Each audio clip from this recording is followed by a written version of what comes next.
That is fun. Wow.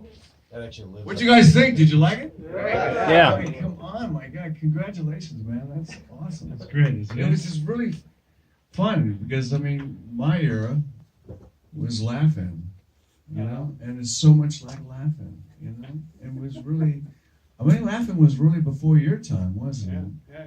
Yeah, you were a little kid. But you know, I think a lot of the credit goes to Dave. My phone's on. A lot of the credit goes to Dave Yarovesky, who directed that, and Yeah, Dave was cool. Dave was great. You know, like one of your super close friends, right? Yeah. So, but it was really it was a great joy. Totally fun to shoot. You know, I think you guys can see that everybody's in there. It's Palm and Sean and Rooker and Zoe and Batista comes in. Batista's. He came in wearing those wings and with a wig on, and he goes, "Oh my God, get out now!" He was awesome. Yeah. Autumn Steve did all the costumes. She did a great job, and it's pretty cool. It's been a great ride for me and an honor to be here because, hearing the name Hasselhoff in the movie is something that I just wish my dad was alive because he would have dug it. And my girlfriend, my fiance, rented a movie theater, and I got to see the movie the second time. And then to see this video and to be a part of the whole Guardians family now, it's just, it's incredibly cool. And I'm excited, and I think this is going to turn a lot of heads because it's so entertaining. And I think that's really what we need to do. In the world right now, we need to laugh a little bit, and I think that's what that's about. Especially Procyon Loader. Getting down and dirty with a Procyon Loader. I said, James, what the hell's that?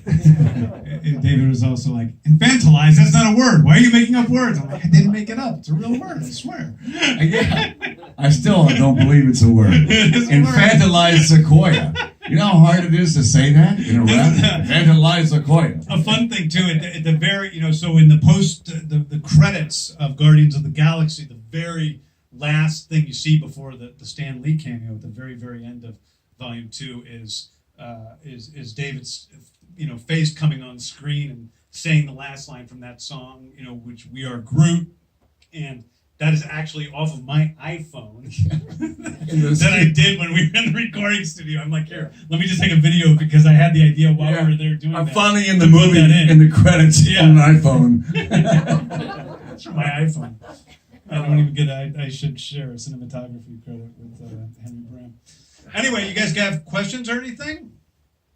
So will Inferno bring disco back? Yeah, I think this goes back with a vengeance, and it's all anybody's going to be listening to for the next few years now. Are you going to incorporate it into the ride? The song? Yeah. I think it does play as you walk off the ride sometimes. It's one of the songs that plays when you're coming out of the ride, yeah. Now you should be in the ride. I haven't seen the ride. I didn't even know there was a ride until 20 minutes ago. And so I met the guys from Disneyland and gave me a Groot cookie. They said people take pictures with the Groot cookie on their face, and I said, well, invite me, I'll come down. We should try to get you in a future iteration of the ride as a cameo and some sort of Easter egg at David Hasselhoff. That'd be really awesome. The Halloween version.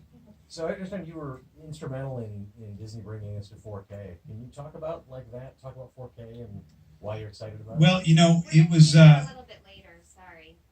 Okay. Well, Yeah. I mean, just real shortly, yeah. I mean, my favorite version of the movie, I think, in theaters is I love the Disney 3D version, but I also love I also really love the Dolby Vision version. And so putting that version on home video was really important to me because I thought it was the best version.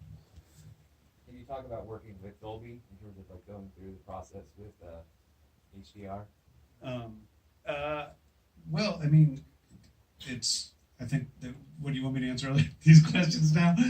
But I think it's for me it was really working with my team of the same people so that it was appropriate for Dolby standards rather than working directly with Dolby. so we're going to take you all through a 4K UHD demo later, and you can ask James questions during your one-on-one interviews. But right now we're just going to talk about the music video. That's right. So how did you decide on the instrumentation of what you wanted for the song? Well, I worked with Tyler Bates, who composes the scores. Tyler is one of my great collaborators. He's done the scores for all my movies, all my web videos, everything.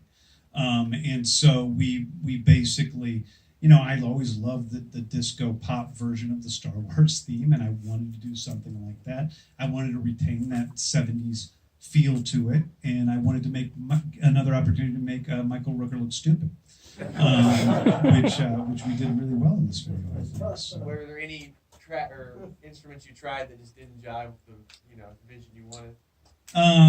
You know, if I recall correctly, there are certain things, you know, it's like dealing with any song with the mix and what works and what doesn't and what, you know, you mean in terms of like what we've shot people doing on screen, or in terms of the no, just like what you have playing. Yeah, we pretty much settled early on what the instrumentation was. It is funny though, in the video I remember we did shoot other things. We have Rooker and Dave blowing horns together. Okay. But the problem with Rooker is he has no sense of rhythm at all.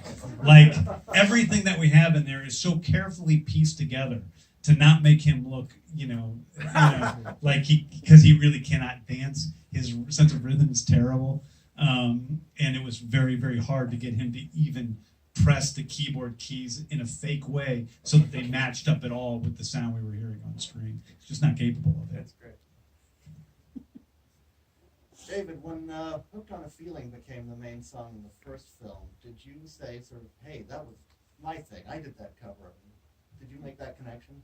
I get a lot of calls from my fans saying, you know, you're in the Guardians movie, but it wasn't my version. It was the Blue Suede version, which is original. And my video that I did of Hooked on a Feeling has got a long story because the Germans said, we hate this video. And I said, you hate the video? And they said, yes, we hate it. And I lost a record deal over it. And about 20 years later, 1993, my kids called me and they said, Dad, that stupid video is playing in school. And so I called up and I said, you can't show that. My name's Hasselhoff and my daughters are in this video. And they said, it's the #1 video on the internet. I said, play it. I'll come in and teach a class. And I called my daughters and said, hey, I told you. And but the fact that it was in the movie was kind of a precursor to James and I meeting, because I said to James, why am I in this movie? And he said, because I watched you when I was 8 years old in Knight Rider. And I'm proud of that. And that show is still following me around, and it's still going to be following me around, I hope, sooner than later. And because of that movie and because of those morals and that might for right and saving lives, not taking lives, is what Guardians is about as well. And it's entertaining, but it has heart. And that's what a lot of the movies have lost today, especially the sci-fi. It's all special effects, and who cares? You got to care about the characters, you know?